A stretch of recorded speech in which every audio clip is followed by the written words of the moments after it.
Students, welcome to my channel that is learn commerce with Sheemal Bhagi. I hope आप सब लोग ठीक है। मैं भी बहुत अच्छी हूँ।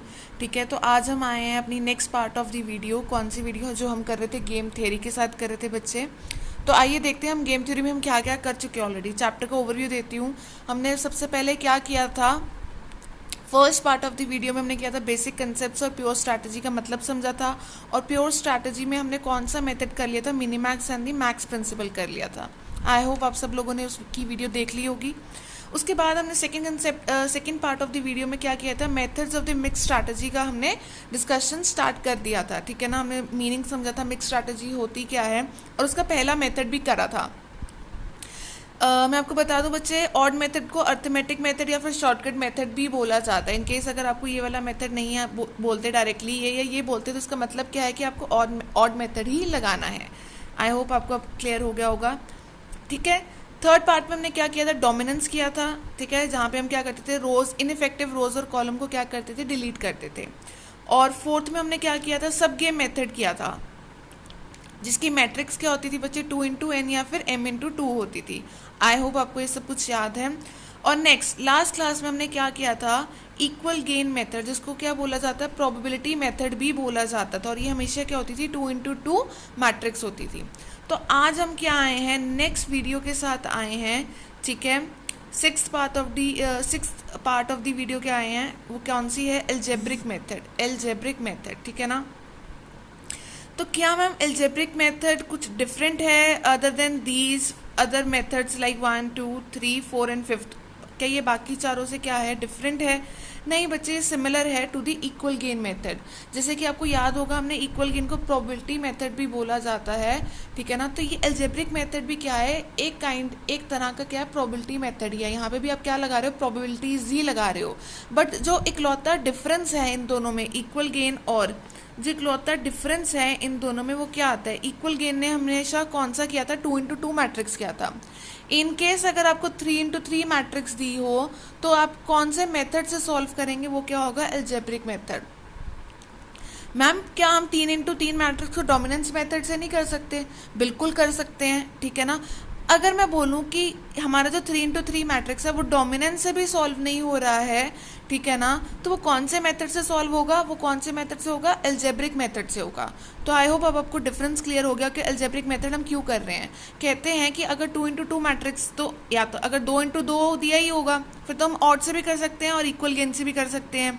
ठीक है ना, बट अगर 3 × 3 दिया हुआ है और डोमिनेंस मेथड से वो नहीं निकल रहा है, तो हम किससे निकालेंगे, एल्जेब्रिक मेथड से निकाल सकते हैं। आई होप आपको चीज़ क्लियर आ गई हो।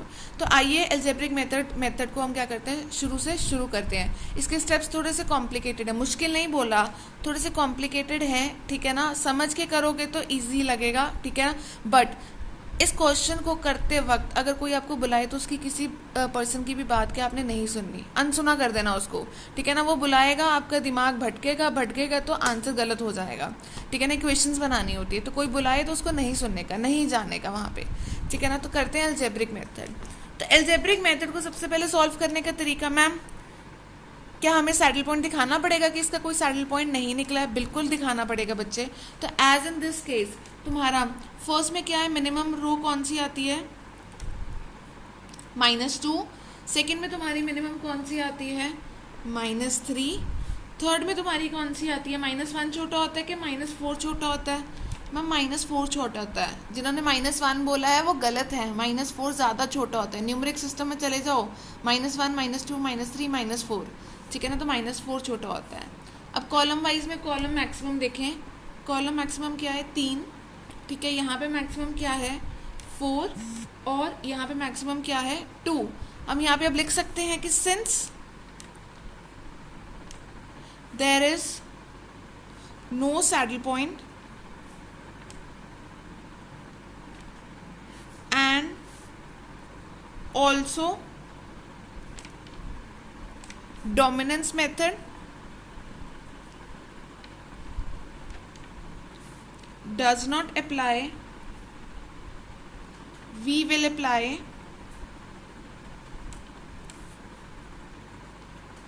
algebraic method।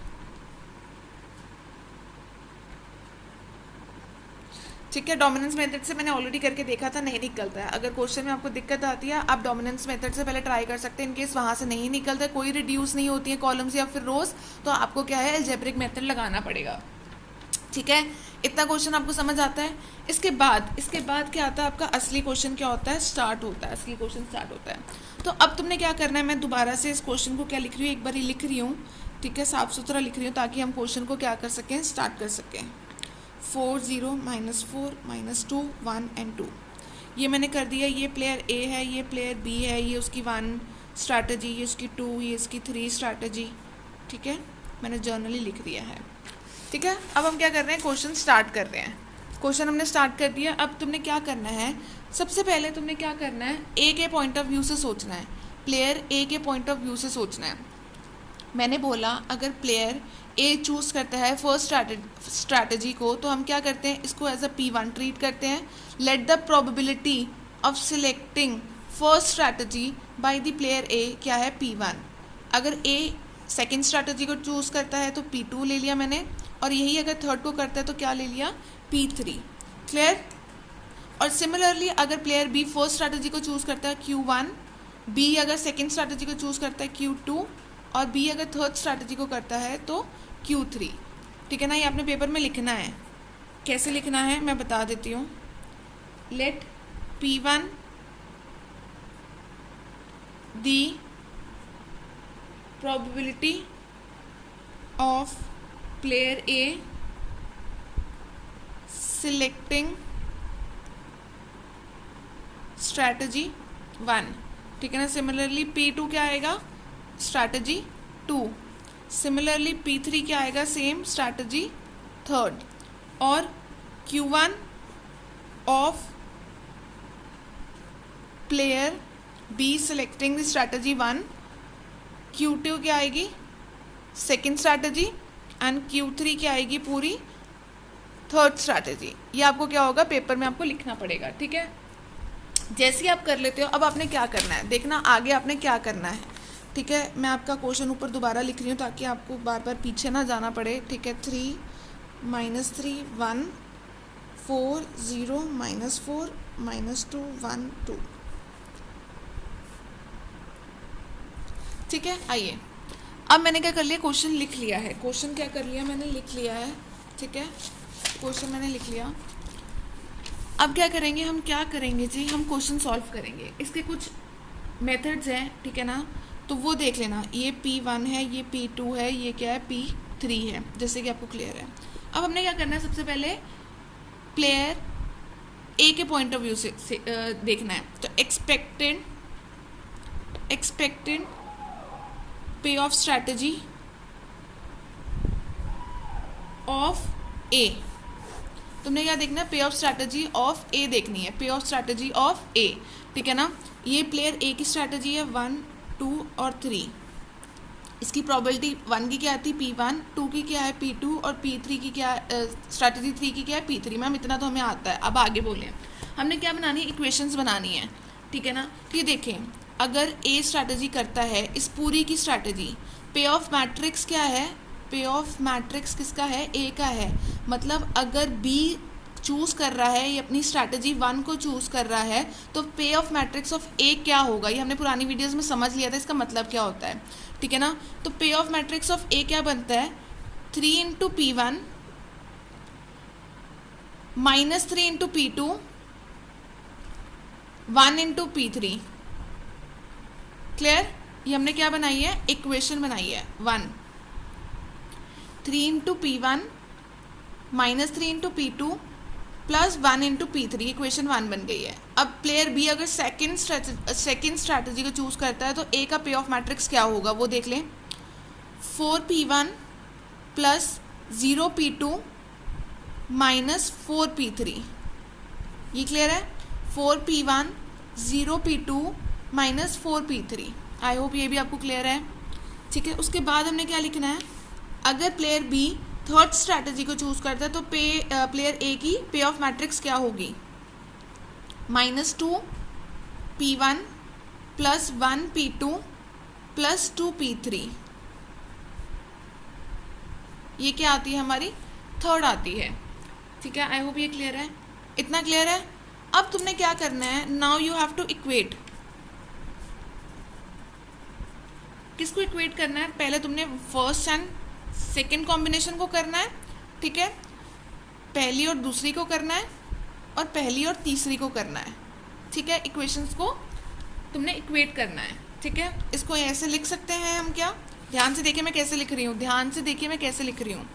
Equation 1, 3p1 minus 3p2 plus 1p3 is equal to the, equate कर रहे हैं फर्स्ट और सेकेंड को, 4p1 plus 0p2 minus 4p3।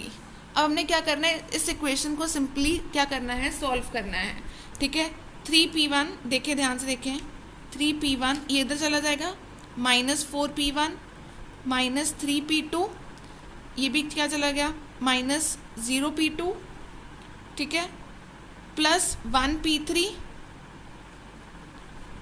और ये क्या चला गया, plus 4p3 is equal to 0। क्या ऐसे लिख सकते हैं हम इसको?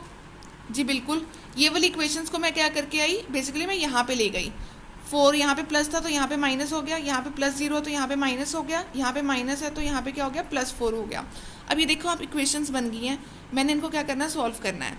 तो वो कैसी बन गई हैं, -1p1 माइनस 3p2 प्लस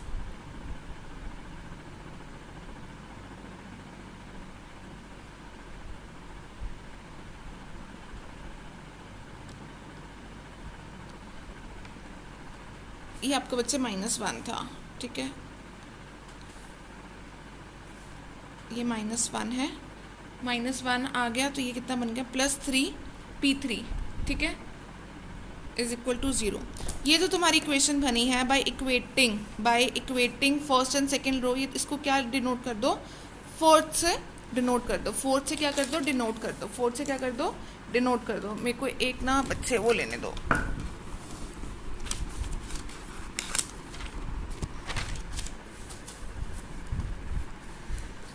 ठीक है, इतना कर लिया आपने, ठीक है, फर्स्ट और सेकंड को कर लिया। अब क्या हम करेंगे, अब क्या करेंगे, हम इक्वेट करेंगे। Now we will equate first and third equation, ठीक है। इसको हम दोबारा लिख रही हूँ मैं, कैसे लिखेंगे, फर्स्ट क्या थी, 3p1 minus 3p2 minus 1p3, first ये थी। अब थर्ड क्या है, is equal to -2p1 plus 1p2 plus 2p3, ठीक है। इनको क्या करना है, -2 प्लस 1 एंड प्लस 2, ठीक है। अब इसको भी इक्वेट करेंगे तो 3 ये कहाँ चला जाएगा, यहाँ पे चला जाएगा, तो ये क्या हो जाएगा, 5p1 हो जाएगा। मैं सॉल्व नहीं कर रही, ठीक है, टू मेक इट सिंपलर। ये 3 है, यहाँ पे प्लस हो जाएगा, तो 3 + 2 5 हो गया, -3 है, और ये भी क्या चला जाएगा, -1 चला जाएगा, तो माइनस माइनस क्या हो जाएगा, प्लस, पर साइन क्या आएगा, माइनस का, तो यहाँ क्या आएगा, -4p2 आ गया, ठीक है, -1, और ये -3, तो ये क्या आ गया, -3p3 इज इक्वल टू 0। आपको इक्वेशन बनानी आ जाएगी, आप पूरा सॉल्व कर सकते हैं अगर आप वर्बली नहीं करते हैं। इस इक्वेशन को क्या किया मैंने, एज अ फिफ्थ डिनोट कर दिया। इतना समझ आता है बच्चे आपको? आपने क्या करना है, पहले तो प्रोबेबिलिटीज़ निकाल, पे ऑफ मैट्रिक्स ए का निकालना है। ए का निकालने के बाद आपने 3 इक्वेशंस बनानी है। 3 इक्वेशंस के बाद आपने क्या करना है, फर्स्ट और सेकंड को इक्वेट करना है, एक और इक्वेशन निकलेगी, और फर्स्ट और थर्ड को इक्वेशन को इक्वेट करना, और एक तुम्हारी नेक्स्ट इक्वेशन निकलेगी। इसके बाद तुम्हारा असली क्या होता है, असली क्वेश्चन स्टार्ट होता है, ठीक है ना। अब तुमने क्या लगाना बच्चे, फॉर्मूला लगाना है।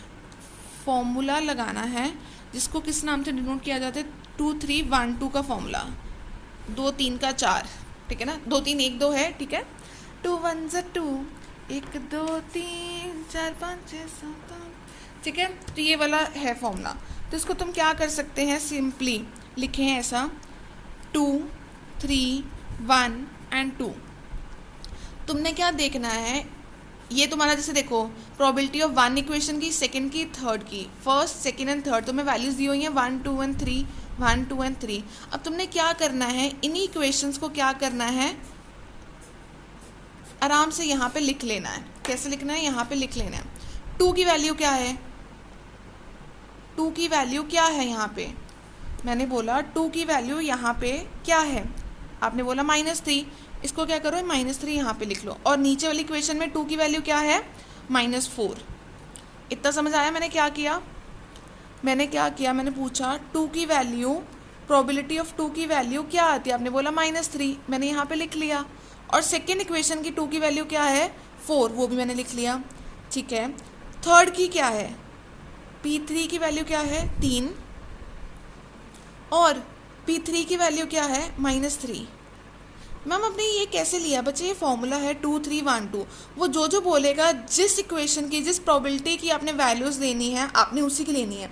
ये 1 है, ये 2 है, ये 3 है, ये 1 है, ये 2 है, ये 3 है। 2 की वैल्यूज़ ये थी, 3 की वैल्यूज़ ये हैं, ठीक है ना। 3 की वैल्यू क्या है 3 लिख दी मैंने, और नीचे वाली की क्या थी -3। 1 की क्या आती है -1, और नीचे की क्या आती है 5,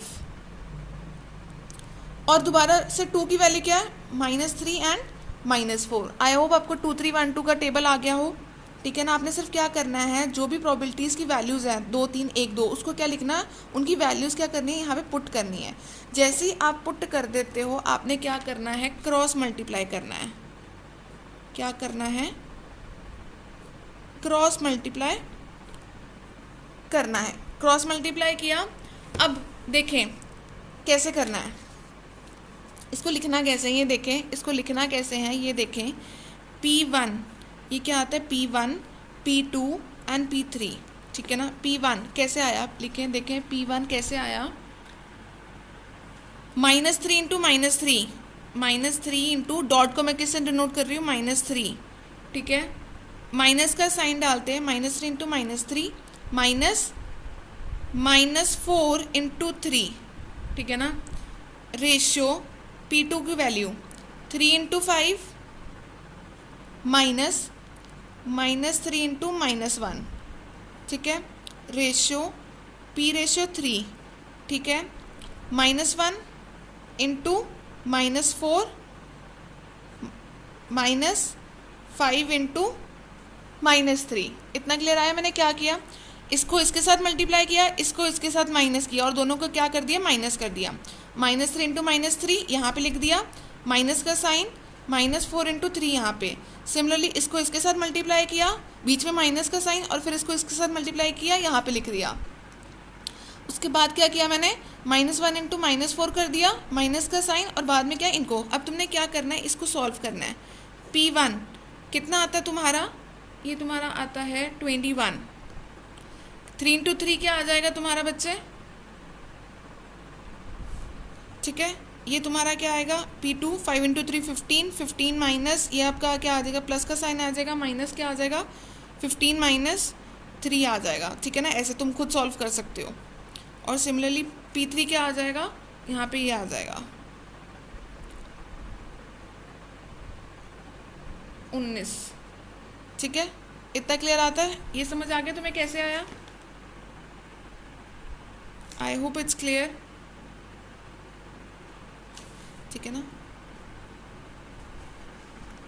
कैलकुलेशन आप खोल सकते हो, माइनस माइनस है ये, ठीक है ना। माइनस माइनस +4 हो जाएगा, माइनस यहाँ पे 15 आ जाएगा, माइनस माइनस अगेन प्लस आ जाएगा 15। तो मेरे को क्या बताओ, जब मैंने आपको क्या करवाया था क्वेश्चन की स्टार्टिंग में, मतलब स्टार्टिंग ऑफ दी चैप्टर में मैंने आपको बताया था, जो किसी एक की भी स्ट्रैटेजीज होंगी चूज़ करने की, वो हमेशा क्या होंगी, इक्वल होंगी। क्या होंगी, इक्वल टू 1 होंगी।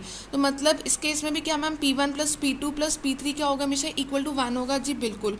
अगर मैं इसका हिसाब लगाया जाऊँ, P1 + P2 P3 क्या आएगा, 1/52 के इक्वल आएगा मैम। मतलब P1 + P2 + P3, इसको हम ऐसे भी लिख सकते हैं, P1 + P2 + P3 divided by 21 + 12 + 19 is equal to, हम ऐसे लिख सकते हैं क्या मैम, 52। देखें क्या इसको मैं ऐसे लिख सकती हूँ, P1 प्लस, इसको रेशियो को हम ऐसे भी तो लिख सकते हैं ना। और P1 + P2 + 3 क्या होता है, 1 के इक्वल होता है। इसको प्लस करेंगे तो 1/52। इतना क्लियर आता है आपको? आई होप आपको इतना क्लियर है। अब क्योंकि ये आंसर निकल गया है, तो अब आपने क्या करना है, आंसर निकालना है। अब क्या करना है, आपने आंसर निकालना है। वो भी क्या है, बहुत ईजी आता है। जस्ट देखें ध्यान से कैसे निकलता है। जैसे मैं दोबारा लिख रही हूँ यहाँ पे, P1 + P2 + P3 किसके इक्वल आता है, 21 + 12 + 19 = 1/52। ये इक्वेशन आपने देख ली ऑलरेडी? हाँ जी मैम। तो क्या हम इसको ऐसे निकल सकते हैं कि P1 जैसे हम सेपरेट किया था = 1/52? क्या इसको हम ऐसे कर सकते हैं? और P2 को हम ऐसे लिख सकते हैं, और P3 को भी क्या हम ऐसे लिख सकते हैं? जी मैम आप लिख सकते हैं। क्यों ऐसे लिख सकते हो? तो क्या ये देयरफॉर P1 तुम्हारा क्या निकल सकता है ऐसे 21/52? देयरफॉर P2 क्या तुम्हारा ऐसे निकल सकता है 12/52? P3 क्या तुम्हारा ऐसे निकल सकता है 19/52? निकल सकता है। मतलब तुमने P1, P2 और P3 की वैल्यूज़ क्या है निकाल ली हैं, और वो बहुत ही अच्छे से निकाली हैं, ठीक है ना। अब तुमने क्या करना है बच्चे, अब तुमने क्या करना है, second payoff matrix, we will equate the payoff matrix of the A. अभी पे ऑफ मैट्रिक्स का क्या था, पे ऑफ मैट्रिक्स ऑफ बी निकालेंगे जब प्लेयर बी चूज करता है। हमारा क्वेश्चन मैं दोबारा लिख रही हूँ यहाँ पे, आपने बार बार क्वेश्चन नहीं लिखना है, ठीक है। 3 - 3 - 1 4 0 - 4 -2 1 and 2, ठीक है। अब आपने क्या करना है, ये आपको जब भी करोगे आपको ये फॉर्मूलाज क्या हैं लिख के दिखाने हैं, Q1 Q2 एंड Q3, ठीक है। अब आपको क्या करना है, ये प्लेयर ए था, ये तुम्हारा प्लेयर बी था, इक्वेशंस निकालनी है, ठीक है। 3 इक्वेशंस निकलेंगी तुम्हारी, किस तरह से निकलेंगी वो देखो।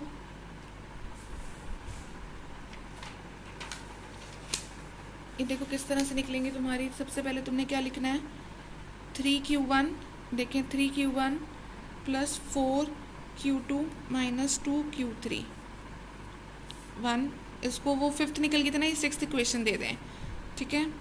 उसके बाद तुम्हारी क्या आती है, -3Q1 + 0Q2 + Q3 7th equation, और उसके बाद देखें -1Q1 - 4Q2 + 2Q3, ये तुम्हारी क्या आ गई 8th इक्वेशन आ गई। इक्वेशंस आ गई। अब तुमने क्या करना है, 6th और 7th को इक्वेट करना है, और 6th और 8 को करना है, ठीक है ना। तो मैं लिख रही हूँ यहाँ पे दोबारा से, equating 6th and 7th equation, ठीक है ना। तो वो क्या है, 3Q1 + 4Q2 - 2Q3 = -3Q1 + 0Q2 + Q3। अब इसको अगर आप सॉल्व करना चाहेंगे, तो बहुत इजीली सॉल्व कर सकते हैं। आप देखें कि आपको क्या करना है, वर्बली करना है या फिर, मेरा पेन कहाँ है, मैं वर्बली इसको सॉल्व कर रही हूँ, ठीक है। मेरे को रेड पेन दिखा नहीं अभी फ़िलहाल। तो 6Q1 + 4Q2 - 3Q3 = 0, ठीक है।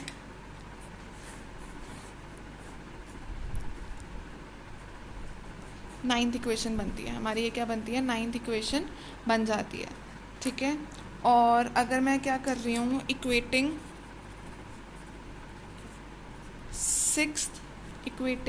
6th एंड 8th, ठीक है ना। तो मैं वो कर रही हूँ अब, ठीक है। वो कैसे आती है, 3Q1 + 4Q2 - 2Q3 = -1Q1 - 4Q2 + 2Q3, और वो कैसी आती है हमारी बच्चे, कुछ आती है 4Q1 + 8Q2 - 4Q3 = 0, ठीक है। मेरे को मिल गया मेरा पेन। ये क्या बन गई, 10th इक्वेशन बन गई। तो आपकी 9th और 10th इक्वेशन बन चुकी है। अब आपने क्या करना है, फॉर्मूला पुट करना है, किसका फॉर्मूला पुट करना है, 2/3 2312 का फॉर्मूला पुट करना है, ठीक है। मैं यहाँ पे करके दिखा रही हूँ आपको। इसका क्या करना है, आपने फॉर्मूला पुट करना है 2 3 1 and 2, ठीक है। अब 2 की वैल्यू क्या आती है, ऊपर क्या आती है, 4 आती है, नीचे क्या आती है, 8 आती है, 3 की वैल्यू क्या आती है, ऊपर क्या आती है -3 आती है, नीचे क्या आती है -4। 1 की वैल्यू क्या आती है, 1 की वैल्यू क्या आती है, ऊपर आती है 6, नीचे आती है 4, और 4 और 8। ये देखिए आप यहाँ पे देख सकते हैं कि आपने भी ऐसे ही निकाला है। अगर तो आपने भी ऐसे ही निकाला है तो आपका सम क्या जा रहा है, बिल्कुल ठीक जा रहा है। आपका सम क्या जा रहा है, बिल्कुल ठीक जा रहा है। ठीक है, क्योंकि आपने ये लगा लिया। अब आपने क्या करना है, क्रॉस मल्टीप्लाई करना है। अब आपने क्या करना है, क्रॉस मल्टीप्लाई करना है। क्रॉस मल्टीप्लाई कर दिए तो आप कैसे करोगे, आप क्या करोगे, Q1 लिखोगे, 4 इंटू -4, 4 इंटू 5 8 इंटू -3। रेशियो क्या लिखोगे, Q2 की -3 इंटू 4 -4 इंटू 6, और Q3 क्या लिख लोगे, 6 इंटू 8 -4 इंटू 4। ठीक है, तो ये आपकी क्या निकलती है, Q1 ratio Q2 ratio Q3। मैं आपको सीधा सॉल्व करके दिखा रही हूँ। ठीक है, 8, 12 एंड 32। क्या मैं इसको ऐसे भी लिख सकती हूँ, Q1 plus Q2 plus Q3 upon 8 plus 12 plus 32। तो क्या Q1 plus Q2 plus Q3 हमेशा इक्वल होगा, because probability of selecting all the strategies हमेशा क्या होता है, इक्वल टू दी 1 होती है। 1 आती है तो इसका टोटल क्या आता है बच्चे, इसका भी टोटल क्या आता है, 52 आता है। तो क्या therefore Q1 divided by 8 is equal to 1/52 ऐसे लिख सकते हैं, और Q2 divided by 12 1/52, Q3 divided by 32 1/52 अगर मैंने लिखा तो क्या मैं इसको ऐसे लिख सकती हूँ, Q1 की वैल्यू तुम्हारी क्या निकली है,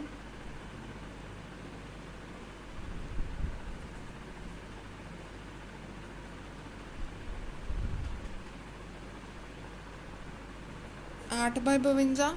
ठीक है, Q2 की वैल्यू तुम्हारी क्या निकली है, 12/52। ठीक है, और Q3 की वैल्यू तुम्हारी क्या निकली है, 32/52 ऐसे लिखा है। तो अब मैंने क्या करना है बच्चे, लास्ट में हमने क्या निकालना है, वैल्यू ऑफ गेम निकालनी है। अगर आप ध्यान से क्वेश्चन को देखें 3 -3 -1 3 -3 -1 4 0 -4 -2 1 और 2 मैंने लिख लिया। ए प्लेयर था, ये बी प्लेयर था, और यहाँ पे मैंने क्या किया था, P1 P2 and P3 note down किए थे। जी मैम, अब P1 की वैल्यूज़ हमने निकाल ली थी। क्या निकाली थी, P1 की क्या निकाली थी, 21/52। ठीक है, P2 की क्या निकाली थी, 12/52, और P3 की निकाली थी 19/52। ठीक है, ये हमने निकाल ली थी।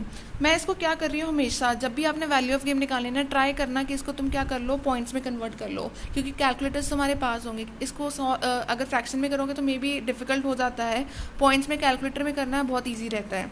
तो P1 का पॉइंट्स में क्या आता है, 0.403 21 डिवाइडेड बाई 52। ठीक है ना, ये क्या आता है 0.230 और 0.366 निकालिए। मैंने क्या किया है, P1 P2 P3 को क्या किया है, सिर्फ फ्रैक्शंस की जगह उसको क्या कर लिया, पॉइंट्स में कर लिया है। ठीक है, ये आपका डिवाइड की जगह पॉइंट्स में कर लिया। अब तुमने क्या करना, वैल्यू ऑफ गेम निकालना है।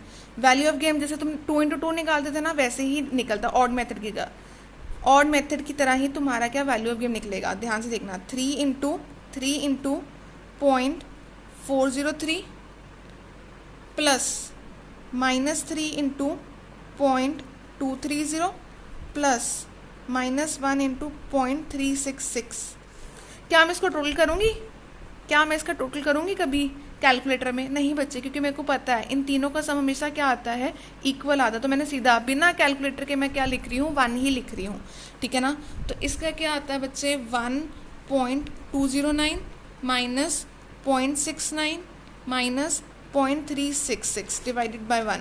तो वैल्यू ऑफ गेम क्या आता है तुम्हारा, 0.15 आता है, 0.15 आता है। मैंने बोला 0.15, तो काफ़ी लंबा क्वेश्चन पहुंच जाता है। ठीक है, चांसेस थोड़े से रहते भी हैं, एक आधी बार आया भी हुआ, ऐसी बात नहीं है। ठीक है ना, तो अगर तो ये क्वेश्चन आता है तो वैसे ज़्यादा ही मुश्किल नहीं है, पूरे 15 में से 15 मार्क्स आप ले सकते हैं। बस आपने क्या करना है, सबसे पहले जैसे कि आप देख सकते हैं सबसे पहले आपने क्या करना है, आपने क्या करना है, इक्वेशंस बनानी है।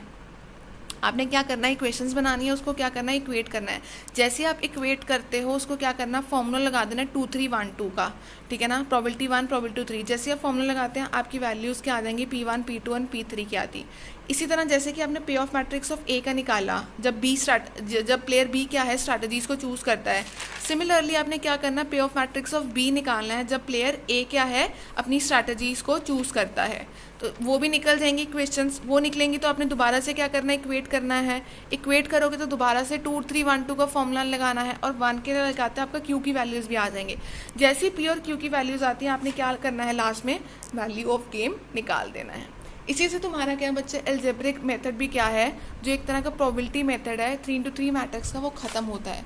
क्या मैम इसके हिसाब से मतलब आपका क्या है, हमारा जो चैप्टर है गेम थ्योरी का वो ख़त्म होता है? जी नहीं, आपका एक लास्ट टॉपिक रहता है, वो क्या है, ग्राफिक मेथड, ठीक है ना। ग्राफिक मेथड रहता है, ठीक है, वो हम करेंगे next part of the video में, ठीक है। और उसके साथ साथ आपका क्या है, गेम थ्योरी भी ख़त्म हो जाएगा। तो इस क्वेश्चन में, इस मेथड में अगर कोई भी आपको परेशानी आती है, दिक्कत आती है, तो आप मेरे को कमेंट सेक्शन में पूछ सकते हैं कि मैम आपको कहाँ पे समझ नहीं आ रहा है, कहाँ पे आप बार बार अड़ रहे हैं। तो जहाँ पे अड़ रहे हैं तो आप मेरे से पूछ सकते हैं, मैं आपको सॉल्व करके दे दूँगी, या फिर आपको बता दूँगी किस तरह से इसको समझना है, ठीक है। आई होप आपको ये टॉपिक क्लियर हो गया हो, ठीक है। बाकी प्रैक्टिस करेंगे तो बहुत अच्छे से आ जाएगा, ठीक है। Thank you, thanks for listening, have a happy learning experience.